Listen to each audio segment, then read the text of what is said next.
విజయనగరం జిల్లా కొత్తపల్లి పాఠశాలలో జాయిన్ కావడం జరిగింది. అక్కడ నుంచి ఉద్యోగ ప్రస్థానం స్టార్ట్ అయింది. ఆల్రెడీ ప్రిన్సిపల్ గారు చెప్పారు అన్నీ ఎక్కడెక్కడ వచ్చాను. దాదాపుగా అక్కడి నుంచి వరంగల్ జిల్లా జాకారం రావడం జరిగింది. ఆ తర్వాత ప్రమోషన్ మీద మొదలు వెళ్ళాను. అక్కడ ఒక 5 సంవత్సరాలు చేసిన తర్వాత మళ్ళీ వచ్చి మన బెల్లంపల్లిలోనే ఉన్నటువంటి బాలికల పాఠశాలలో 2001 డిసెంబర్లో జాయిన్ అవ్వడం జరిగింది. అక్కడ నుంచి ఒక కంటిన్యూగా 7 సంవత్సరాలు పనిచేసి ఆ తర్వాత మళ్ళీ నేను జేఎల్ ప్రమోషన్ తోటి వివిధ పాఠశాల తిరిగి జరగడం జరిగింది.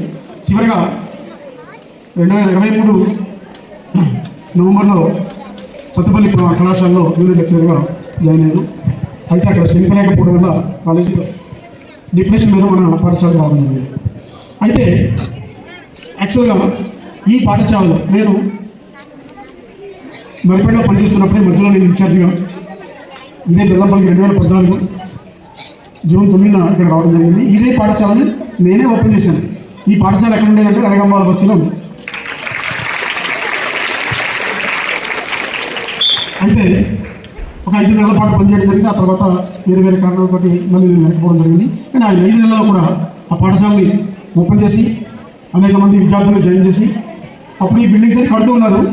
అప్పుడప్పుడు పిల్లలు తీసుకొచ్చి చూపించేవాడు ఎంత ప్రమాణమైన పాఠశాల కడుతున్నారు మన కొరకు, మీరందరూ కూడా చాలా ఎంజాయ్గా ఉండొచ్చు అని చెప్పి ఆ పిల్లలు చెప్పుకుంటూ ఆ పాఠశాలలో ఎన్ని కష్టాలు ఉన్నాయి కానీ వర్షాకాలం వానలు వస్తున్నాయి, మీద నిలబడి సరైన వసతి లేకుండా అక్కడ ప్రైవేట్ బిల్డింగ్ కూడా చక్కగా లేకుండా తప్పనిసరి పరిస్థితులు అక్కడ మొదలుపెట్టడం జరిగింది.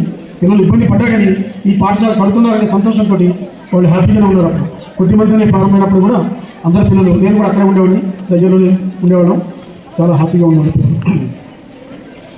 అయితే అది ఈ ఓపెనింగ్కి నేను రాలేకపోయాను. దీన్ని కట్టినప్పుడు పూర్తయ్యేసరికి నేను లేను. కానీ అదృష్ట కొద్దీ ఈ సంవత్సరం మళ్ళీ డిప్రెషన్ మీద ఇదే పాఠశాల రావడం జరిగింది.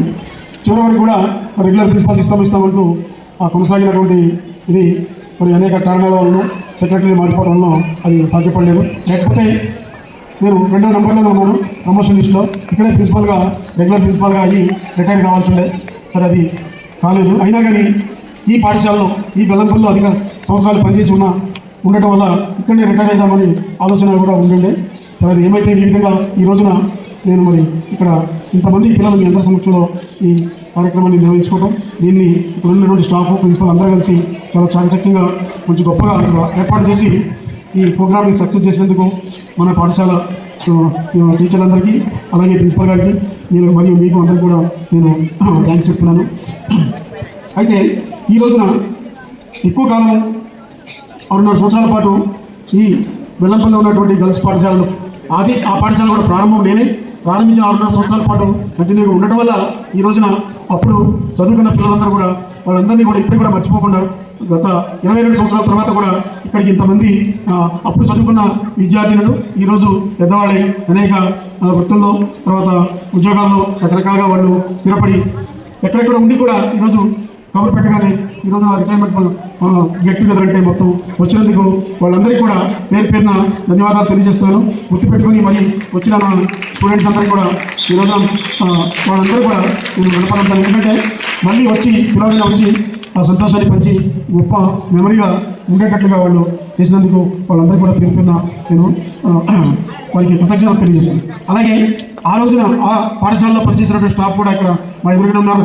రమేష్ సార్, రవి సారు, మా గోవర్ధన్ సార్, సుబ్బరెడ్డి గారు, అలా ఇంకా చాలామంది మనకి ఇక్కడ వచ్చి మళ్ళీ కొంతమంది వెళ్ళున్నారు. వీళ్ళందరూ కూడా ఆ రోజు ఒక సైన్యంలాగా ఇప్పుడు ఎక్కడైతే మనం ఎట్లయితే పనిచేస్తున్నామో అంతకంటే కూడా ఇంకా బాగా వాళ్ళు ఒక సైన్యంలాగా పనిచేసి ఎటువంటి చిన్న ప్రాబ్లం వచ్చినా కానీ వాళ్ళే ముందుండేవాళ్ళు ఉండి ఆ సమస్యని సాల్వ్ చేసుకుంటూ 6.5 సంవత్సరాల పాటు ఆడపిల్లల స్కూల్లో ఎటువంటి ఇబ్బందులు రాకుండా ఏ అమ్మాయి కూడా కష్టం కలగకుండా ఆ విధంగా మనం చూడగలిగినాం. కాబట్టి మరి ఈ రోజున ఇంతమంది పిల్లలు ఇక్కడ రావడం జరిగింది, వాళ్ళ ప్రేమను పంచడం జరిగింది. దానికి నాకు సపోర్ట్గా ఉన్నటువంటి నా సైన్యం ఆ టీచర్లే రమేష్, రవి, వీళ్ళందరూ తర్వాత నాన్ టీచింగ్ స్టాఫ్ కూడా అందరూ నాకు సహకరించి ఆ రోజున నన్ను గొప్పవాడిగా నిలబెట్టారు. కాబట్టి ఈ రోజున నేను ఇంతమంది పిల్లలకి కోరుకునేది ఏంటంటే ప్రిన్సిపల్ గారు మరియు స్టాఫ్ అందరూ కూడా రెగ్యులర్ స్టాఫ్ అయినా ఏ స్టాఫ్ అయినా సరే పిల్లల్ని బాగా చూసుకోండి, వాళ్ళని ప్రేమతో చూసుకోండి.